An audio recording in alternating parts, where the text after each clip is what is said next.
6:30, and it's time to begin the city council meeting. So before we do the flag salute, I would like to go through and do a roll call.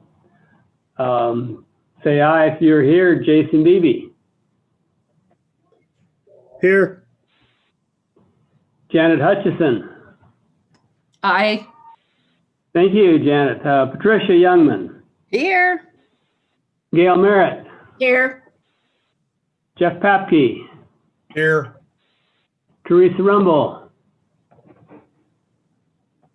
Teresa will check. Hopefully you can catch up with us in a bit. And obviously the mayor's here. Please join me in the flag salute. I pledge allegiance to the flag of the United States of America and to the republic for which it stands, one nation under God, indivisible, with liberty and justice for all.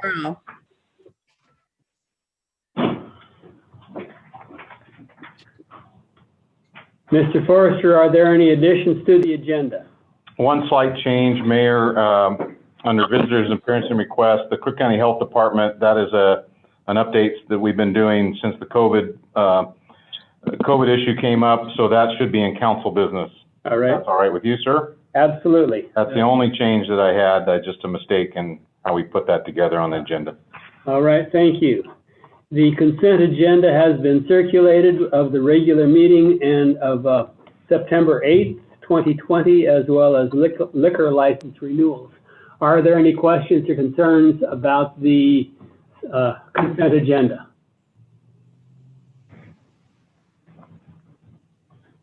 Hearing none. Teresa Rumble, thank you for joining us. Is there a motion to approve the consent agenda as circulated? This is Councilor Youngman, and I'll make the motion to approve the consent agenda as circulated. Thank you, Councilor Youngman. Is there a second? This is Janet. I'll second. Thank you, Janet Hutchison. Appreciate the second. Again, are there any questions or concerns about the circulated consent agenda?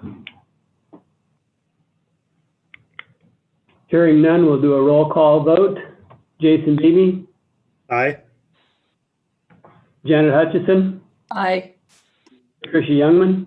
Aye. Gail Merritt? Aye. Jeff Papke? You're muted, Jeff. I will abstain.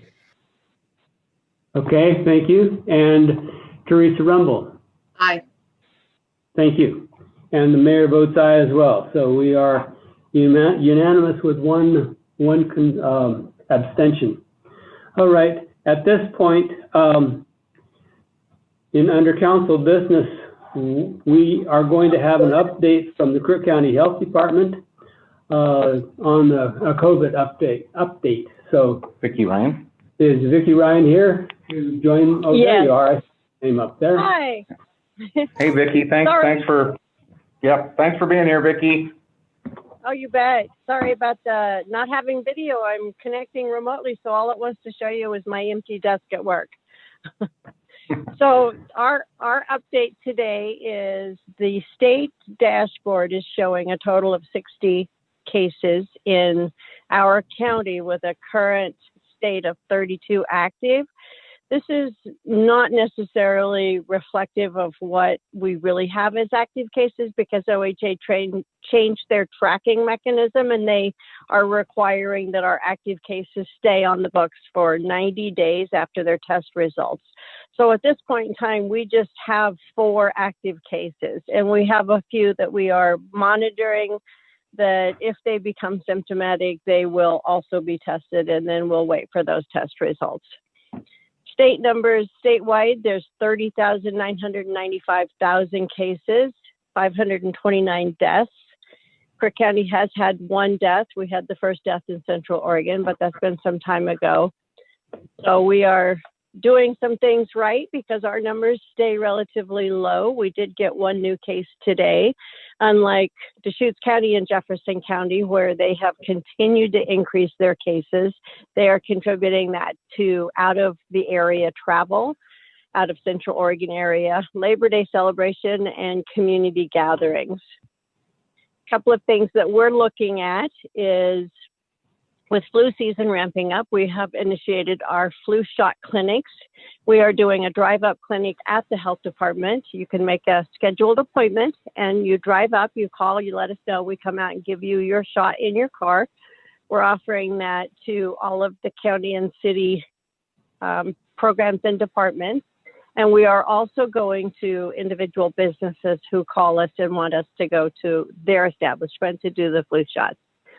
In late October, we are planning to do a drive-through flu clinic to continue to prep our public for the potential of a drive-through vaccination clinic once we do have a vaccine for COVID.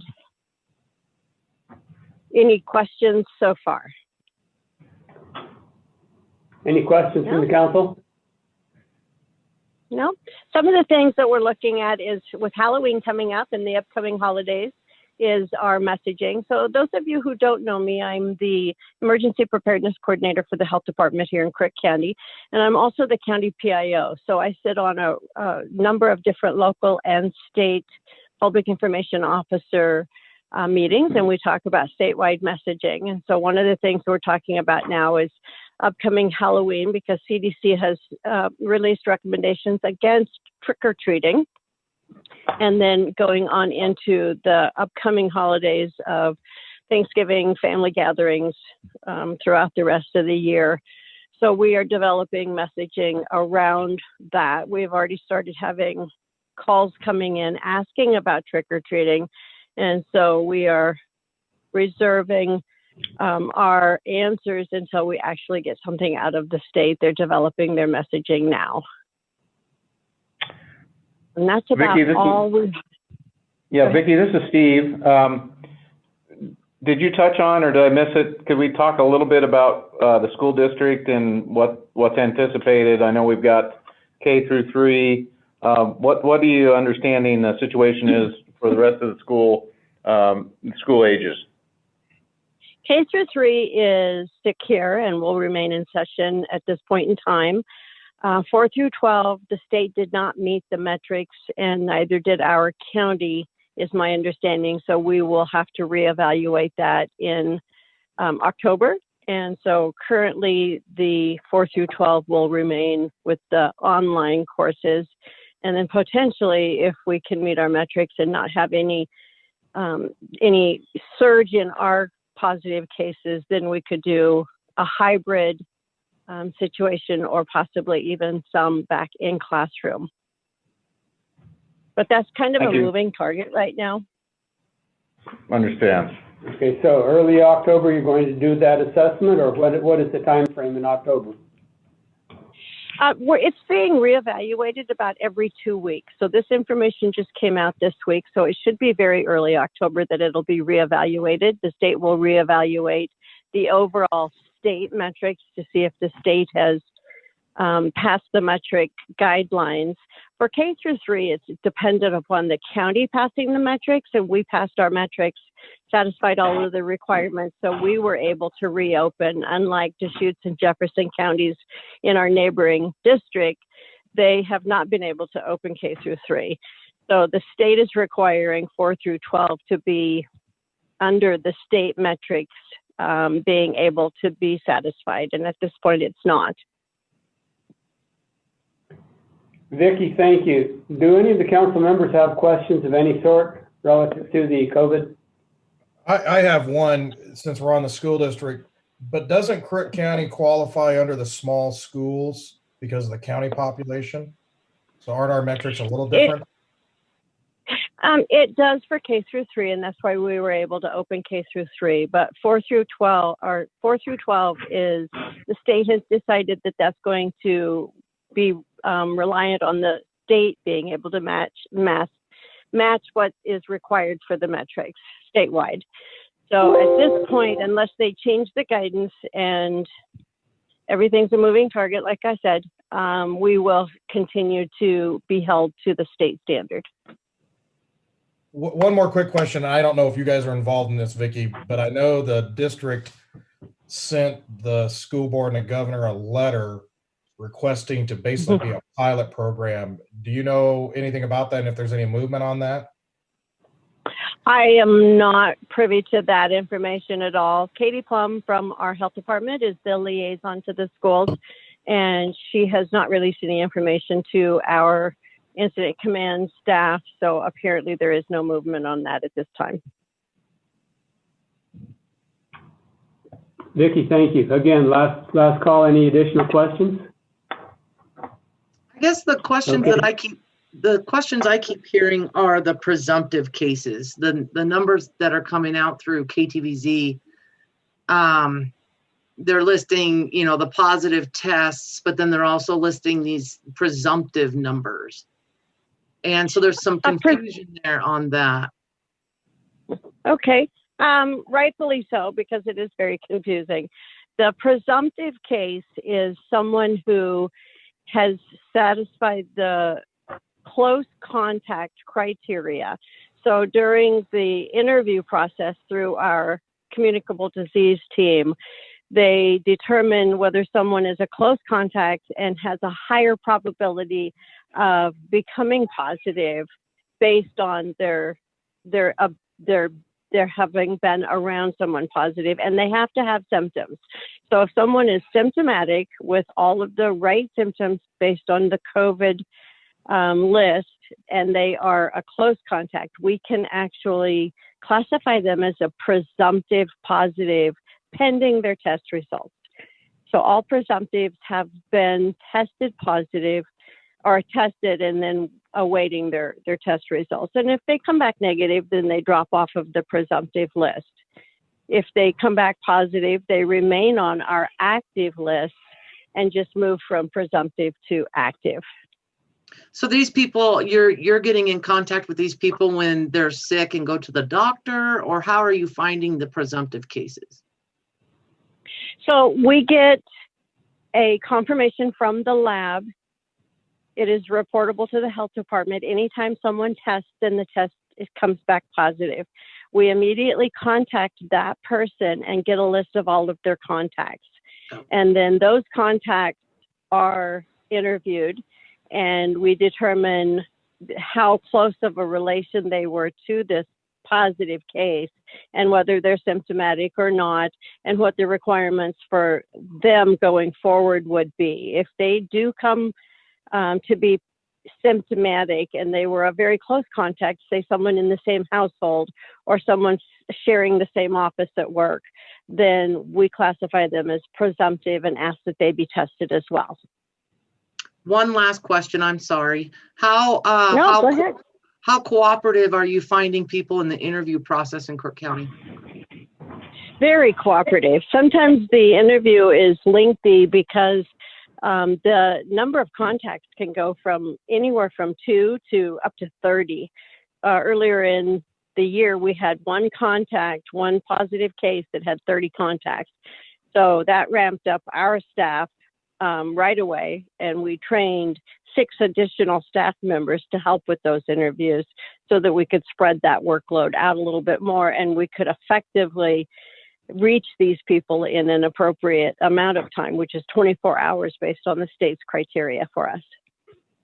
Thank you. You're welcome. Vicki, thank you very much.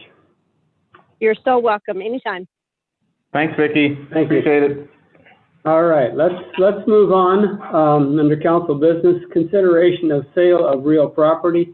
Eric Kwan, you want to jump in? Actually, Mayor, I believe I was going to be doing this. Okay. I apologize All right. for not updating the agenda earlier. For the record, Jared Reed, City Attorney. What's in front of the staff tonight, or council tonight, excuse me, is a consideration of sale of real property. We had spoken about this a couple weeks ago, and this is in relation to the 21.13 acres of property that is in the northeast part of town. We own hundreds of acres in that area of town, and we were identifying portions of that to move forward to sell it. Pursuant to statute, the first step is for council to decide if it's convenient or necessary to make that sale. So what you have in front of you tonight is a motion to make that process begin. If the council makes the motion and approves the motion, the next step would be an actual public hearing, which we would hope to have based on the 3-week time period between now and the next council meeting, we would hope to have that the first 5th week through the 9th. Yeah, October 5th through the 9th, and hopefully Lisa would find a convenient time for all the council members to be part of that meeting. That gives us plenty of time to notice the hearing appropriately, but again, this would be the first step in that process. So, and I know Eric can answer any questions as well.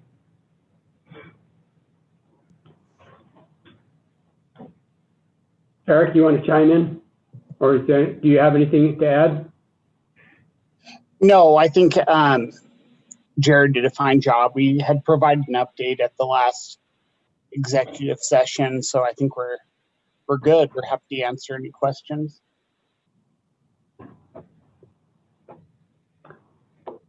Any questions from the council?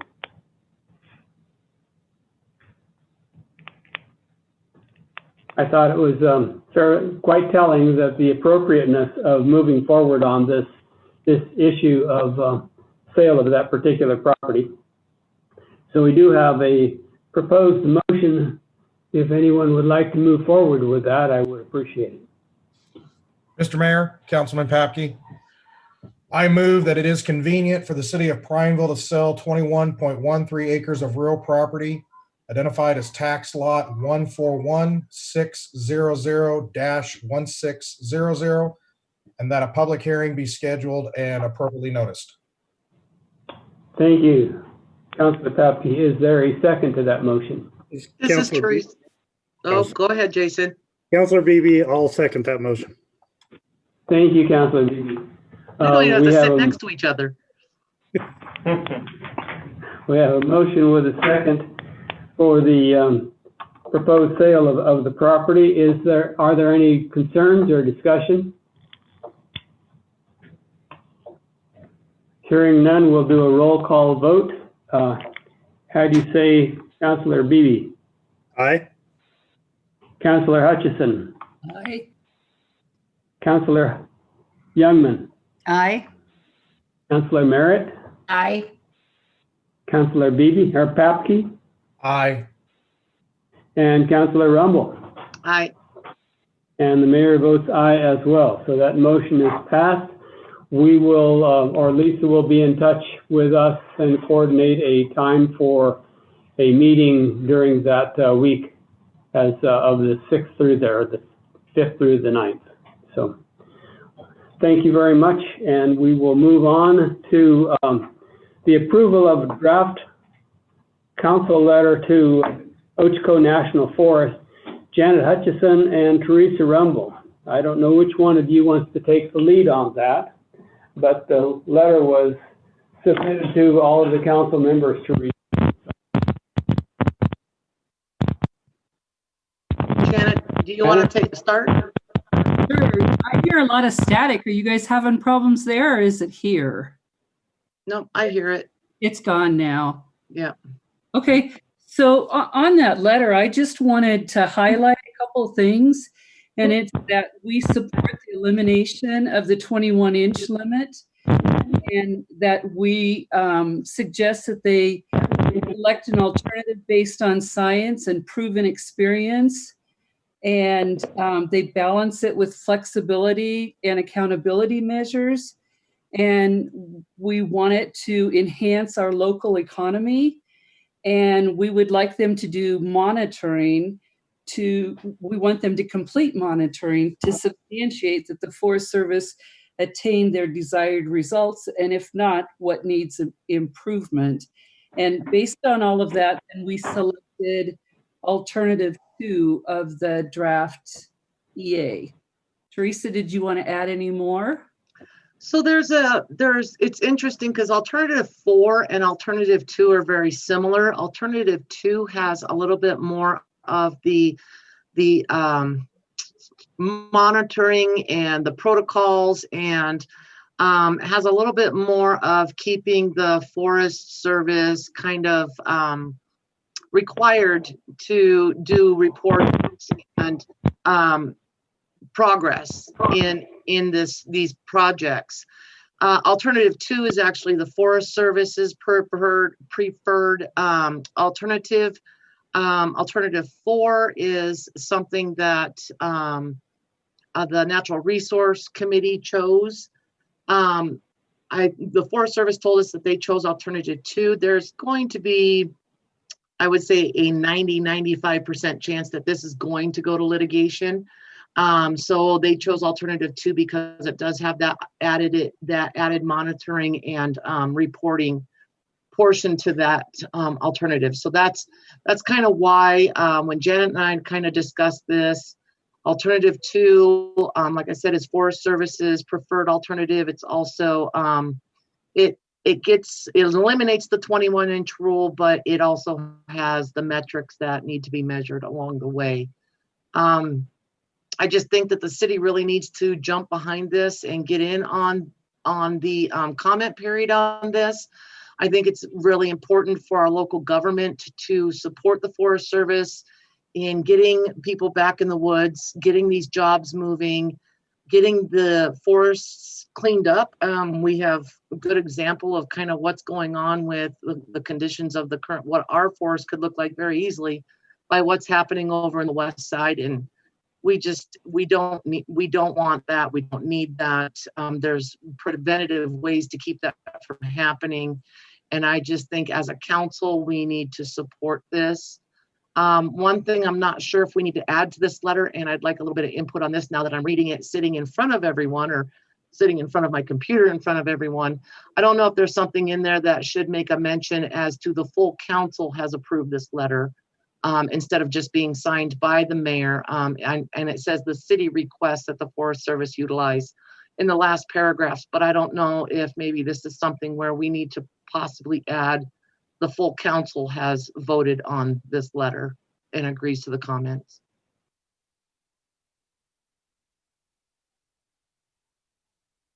We're open for suggestions. Well, I support the letter. I think it's well written, and Teresa and I appreciate, I know you've been on this a long time, and appreciate all your hard work and dedication, and to the committee and to the community and to our natural resources industry. Support the alternative you all selected. I think it's a good choice listening to your commentary. And I guess I would yield to whatever you all, if you think it's better we all sign it, I'd like that idea. I guess whichever method we choose, I guess just whichever we think would have the greatest impact and influence, I'd support.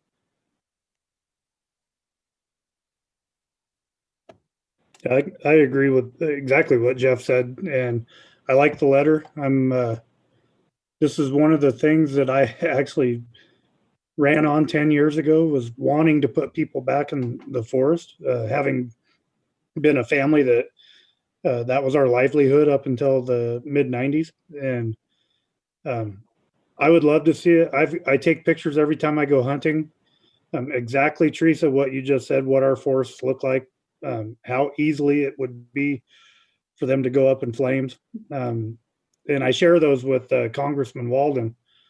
Every year I send him pictures, and he always asks if he can use them. And I say, yeah, use them all you want. But no, I agree with the letter. I like the letter. And same as what Jeff just said, if we either all sign it or it just states from the city council, or the city council supports it, I'm happy with either way. I think this is going to really help too in those burned areas. If you go up to the backside of Pisgah on 2630, I don't know how many people are real familiar with the area, but if you go up Mount Pisgah on the backside and then drop down, you're going to see it. It's a moonscape. Just traveling from Prineville to Mitchell, there are so many wasted resources out there, and a lot of it has to do with 21 inches, and it has to do with cleaning up our forests. So, you know, that's kind of where that's where my battle really has begun, was seeing those areas burnt and wasted.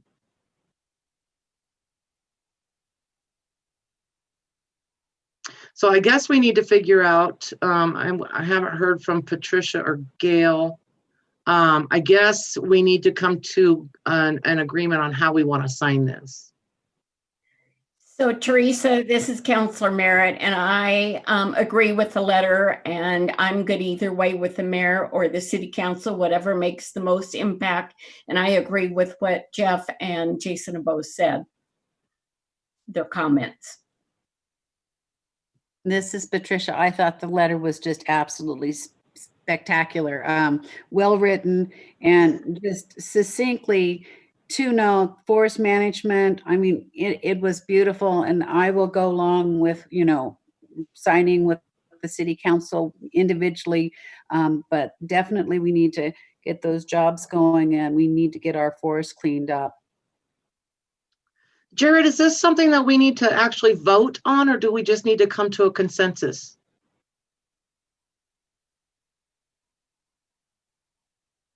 I can't hear you. Now you can. Sorry about that. Thank you. You would need to do a vote on the approval of the draft letter. In regards to the actual signature piece, what I would recommend is Ms. Morgan is in tomorrow. If the council does approve the letter, then she can simply send out an email to each council member asking if they'd like to sign it or not. And if it's yay or nay, then you would just add those signature blocks and move forward. That's how I would recommend doing it.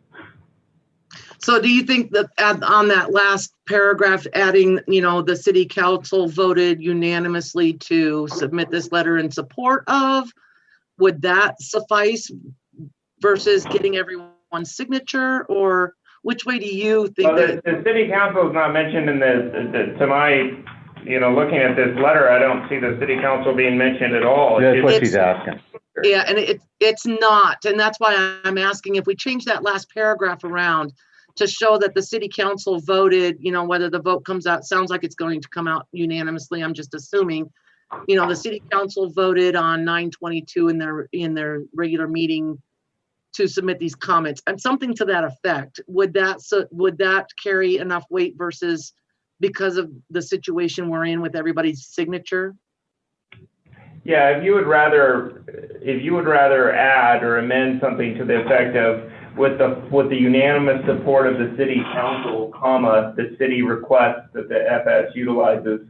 If you'd like to make that addition, I think that does have more weight to it, and you can make that motion and it could be agreed to, and then the mayor could sign it, and you wouldn't have to worry about any additional emails or. That's where I was going with it. Yep. Yeah, my personal thought is that I would support that, changing that last paragraph to show that the entire council supported it. Okay.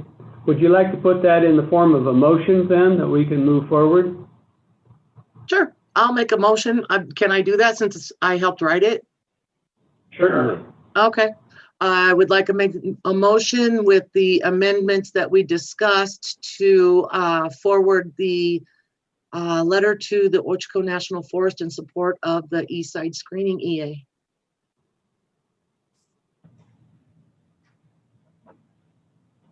I'll second that. Counselor Beebe. Yes, okay. And we got that covered then? Okay. All right. Any concerns? This is Janet. I just have one more comment. The deadline for this is October 13th, so we don't want to miss the deadline for the comment period for the EA. We can probably get it in tomorrow, I think. Great. Yeah, that would. So we should be. And that would actually be really good because there's a link on the Forest Service website on this EA that shows letters, and people can actually go in and read everyone's letters. And I think that getting our letter in there may help local community members kind of wordsmith theirs. Thank you.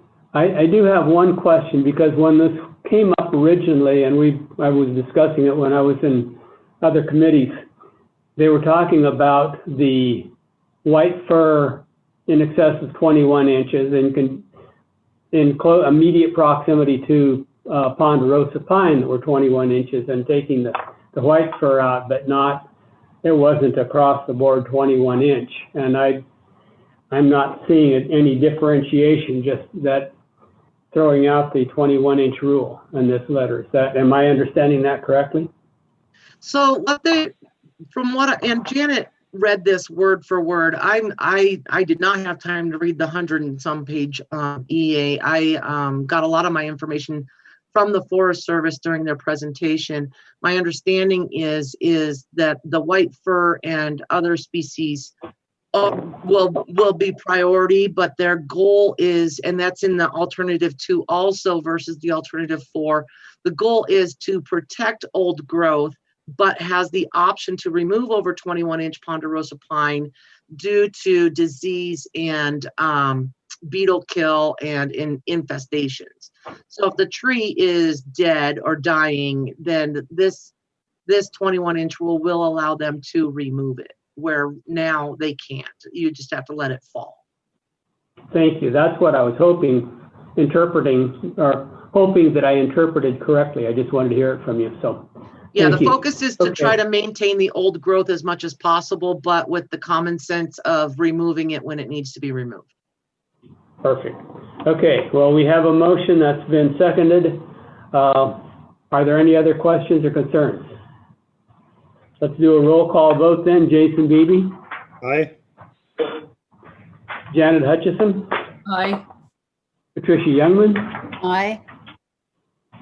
Gail Merritt? Aye. Jeff Papke? Aye. Teresa Rumble? Aye. And the mayor votes aye as well. So this passed unanimously, and we'll get the letter modified to that last paragraph and get it signed and off as quickly as possible. It might not be a bad idea. I would personally like to have a copy of that with the modification. If she can email those out to us. Send it down. I'll have her email it out to all of the council members. Perfect, thank you. Okay, thank you. All right. Moving on to staff reports and requests, city manager's report. Thank you, Mayor. I'll start out tonight with an update on our professional training as it relates to the work we've been doing with CRESCOM and recently with our JEDI commitment to justice, equality, diversification, and inclusion. So the city completed its scheduled JEDI training entitled Breaking Away from Bias with our professional trainers from the CRESCOM organization on September 16th. Also, our new JEDI Advisory Committee was able to participate during that session. We have additional professional training scheduled and we'll update the council as they get closer in time. As discussed previously with the council, Finance Director Liz Schutte, along with myself and accounting staff, have been reviewing our refunding opportunity for the DEQ loan currently on our books. We felt that there might be an opportunity for a significant savings for the city by refunding that debt. After review, we've determined that the cost savings, the covenant restrictions that would come with it, do not justify a refunding effort at this time. We will continue to monitor our position with all our debt and financial tools and advise the Finance Committee and Council accordingly. At this time, I would ask if Liz Schutte, our Finance Director, has anything to add to that announcement. Liz? I don't think so, Steve. Can you hear me? Okay. Yep, we can hear you. Thank you, Liz. Okay. Thank you. Staff from Public Works wanted to make the council aware that the Harwood Bridge repair is currently underway to rebuild a damaged footing that was damaged during past high water events. We partnered with Crooked River Watershed Council to secure all the permitting to do the repair work. And an advice from Eric and Scott is please avoid the Harwood Bridge route during work hours the next few days if possible. And they expect to have that work completed relatively quickly. Also, recently, the Police Building Project Manager, which is also our IT manager, James Wilson, and Chief of Police Dale held a tour of the new police building last week.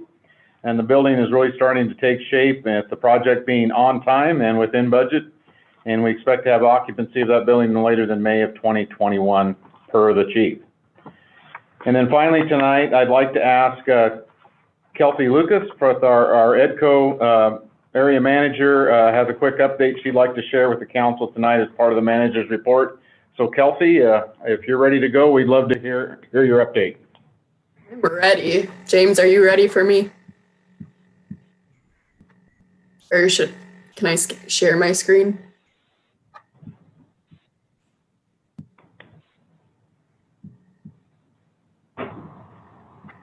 Perfect, thank you.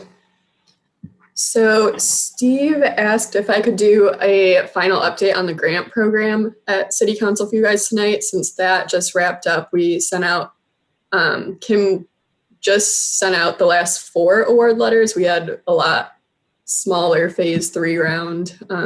Most people applied within the first 2, but 82% of total applicants were awarded, and 2,500 was the max for businesses and 1,250 for sole proprietors, and everything was scored on a matrix numerically. So we tried to spread it out as much as possible.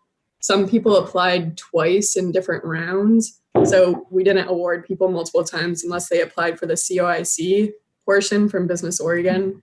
So this is the one that was funded. It was, let me pull up the exact numbers. There was 14,000 from the city, 200,000 from Facebook, 10,000 from the county. COIC, we were able to get 35,000 through Business Oregon, and they administered that to the chamber that they could pass on. And then the chamber donated 10,000, and the Prineville Downtown Association donated 9 for a total of 278,000. So 148 businesses total were awarded, and that was a mix of sole proprietors and businesses with up to 30 plus employees. So it was a good mix across quite a few industries that are all listed below there. Both retail, trades, nonprofits, there were some traded sector businesses, and there were 182 businesses that applied that were eligible. There were some people that applied that were outside of Crook County, so they were automatically disqualified. And then, so overall, we awarded $272,815 out of the $278,000. And then the just over $5,000 that we have left is going to go back to the Prineville Downtown Association so that they can start working on projects for some of the downtown businesses, especially right now when a couple of them have gone out of business. So just making sure that everything is looking good and storefronts are in good shape. And then we kind of talked about this at the last meeting that we presented on, but this is all the different industries that were impacted. So like I said, it's kind of across the board, both private, nonprofit, and it's a mix of product and service companies. And then I can't see the bottom text. James, can you zoom in on the toolbar? There we go. So here's kind of the breakdown of the businesses, since we kind of shared that last time. So 89.6% are residents of Crook County that applied and were eligible. And then 68% of business owners leased their space, and 32% of the owners actually own their space. And a lot of people were able to get kind of breaks from their landlords if they were leasing their space, so that helped too.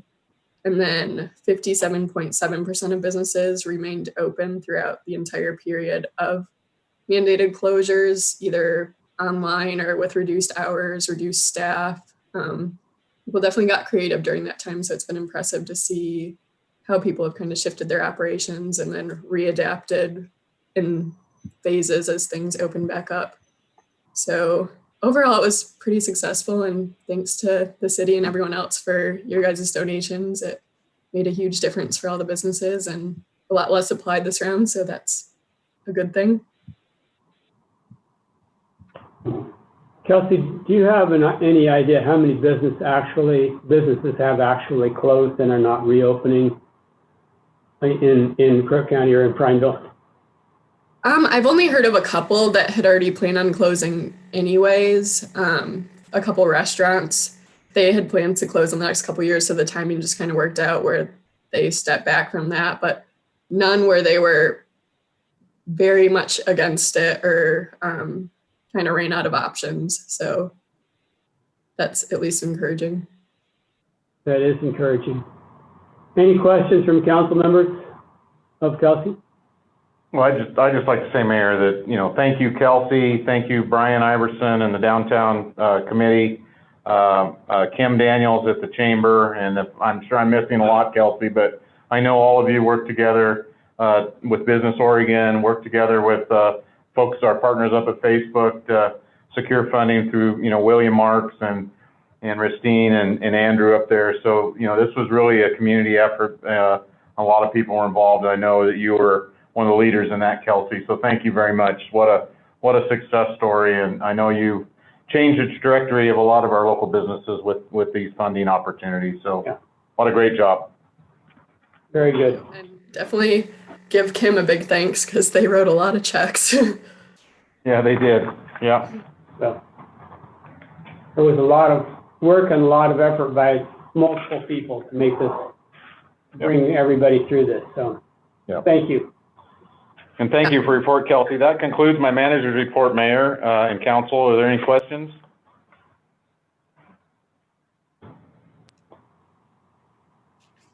Thank you. Okay, hearing none, let's move on. Are there any committee reports to be made? This is Patricia, and I have a committee report for neighbor impact.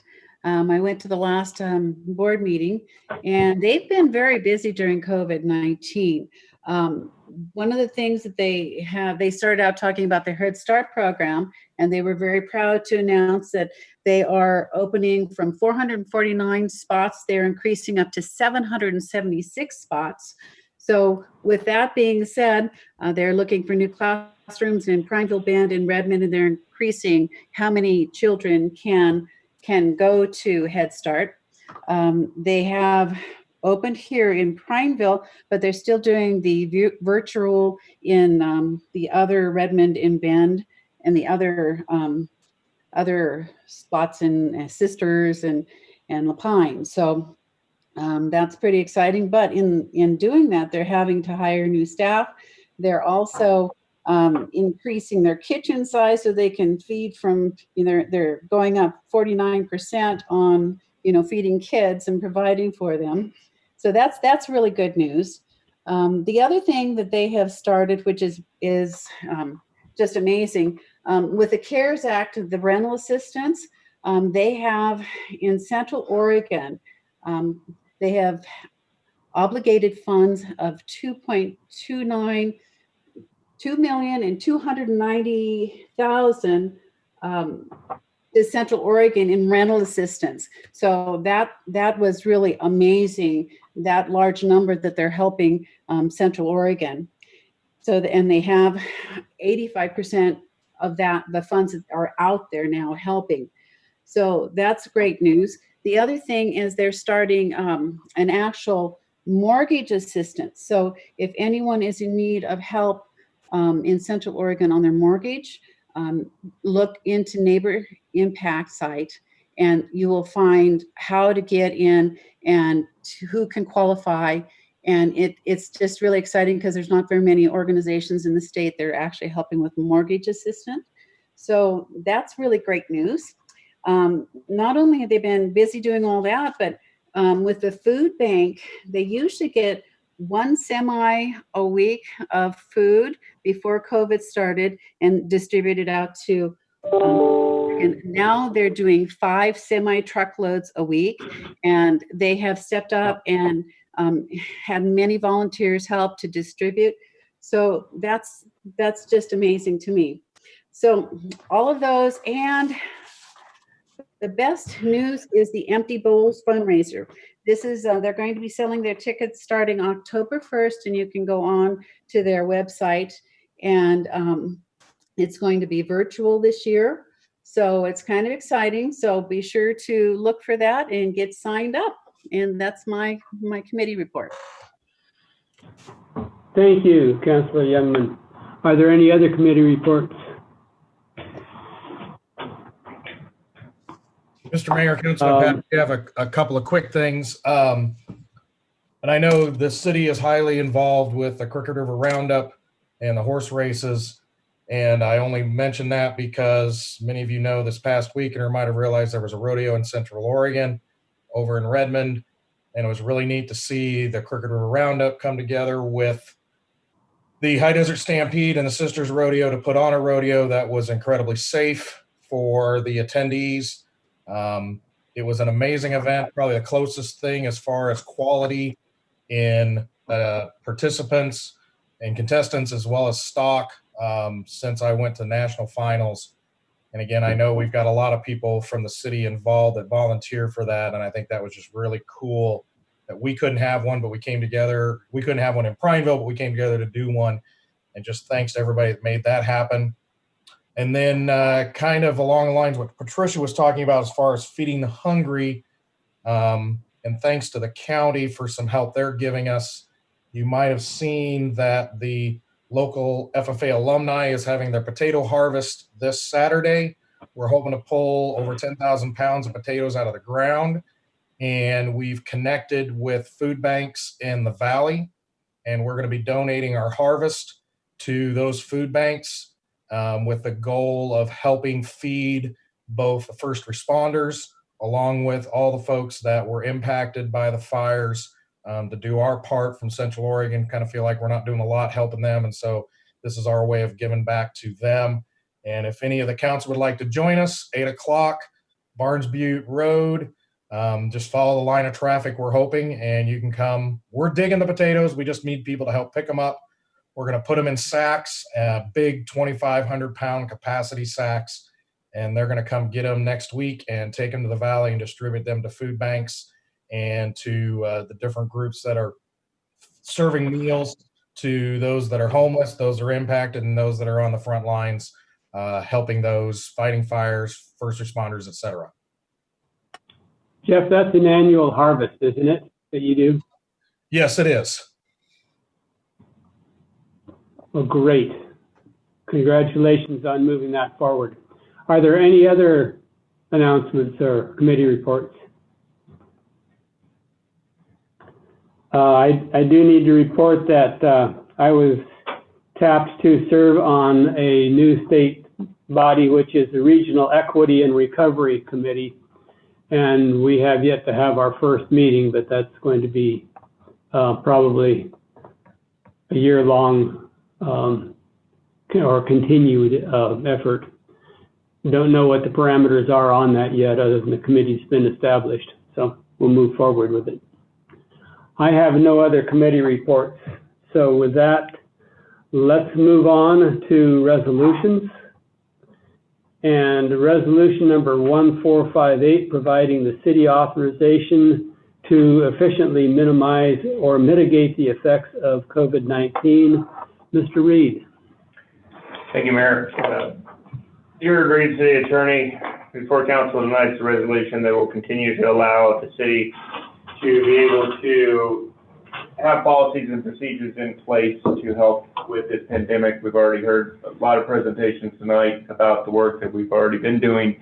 This just continually authorizes the city to do that. We basically review this every 30 days, and we're once again on a 30-day clock.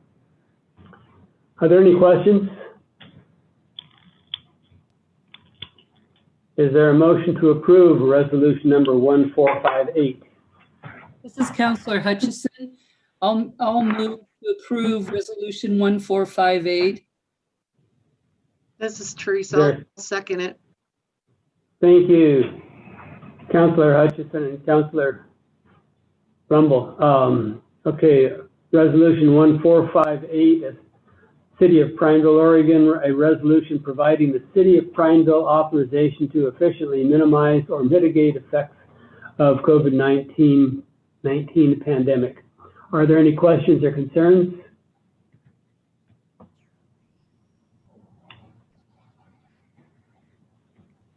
Hearing none, let's go for a roll call vote. Councillor Beebe? Aye. Councillor Hutchison? Aye. Councillor Youngman? Aye. Councillor Merritt? Aye. Councillor Papke? Aye. Councillor Rumble? Aye. And the mayor votes aye as well. So we have a unanimous approval of resolution number 1458. And that covers everything. I did not hear of any emails to address under visitors' appearances and requests this afternoon to be added to our Facebook page. So with that, we come to the end of the agenda. And prior to moving for adjournment, I want to remind the council that in 5 minutes, or we'll take a 5-minute break, you will need to call back into executive session line for our notice to executive session pursuant to ORS 192.6602B. And with that, is there a motion to adjourn? This is Teresa. I'll make a motion to adjourn. Is there a second? I'll second it. Thank you, Councilor Youngman, for the second. And do we need a roll call vote, or can I just say it? For the adjournment, you can just say. Are there any objections? Or should I just say, hey, time out? All in favor, say aye. There you go. Aye. Any opposed? We are adjourned.